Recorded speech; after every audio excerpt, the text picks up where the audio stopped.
Députée israélienne, Tsahal ne frappe pas la Syrie depuis la livraison des S-300. L'armée israélienne n'a pas mené d'opérations aériennes au-dessous de la Syrie depuis la livraison des systèmes anti-aériens russes S-300 à Damas, qui ont changé l'équilibre des forces dans la région, a annoncé lundi la députée israélienne de l'Union sioniste Ksenia Svetlova.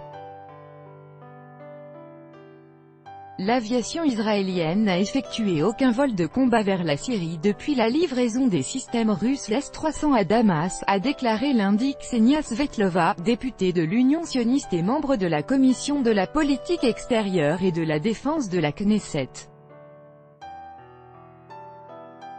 Depuis que le système S-300 a été livré à la Syrie, il n'y a eu aucun vol. Le S-300, qui a modifié l'équilibre des forces dans la région, a déclaré aux journalistes la députée du Parlement israélien. Le ministre russe de la Défense Sergueï Shoïgu avait annoncé le 2 octobre que la Russie avait livré plusieurs batteries de S-300 à la Syrie comprenant au total 49 véhicules. D'après le ministre, les spécialistes syriens seront formés au maniement de ces systèmes au cours des 3 mois suivants. La livraison des S-300 à la Syrie est intervenue après que la défense anti-aérienne syrienne a détruit par inadvertance un Ilyushin Il-20 russe lors d'un raid de l'aviation israélienne. Moscou avait alors accusé les forces aériennes de l'État hébreu d'avoir provoqué le tir ayant touché l'appareil russe.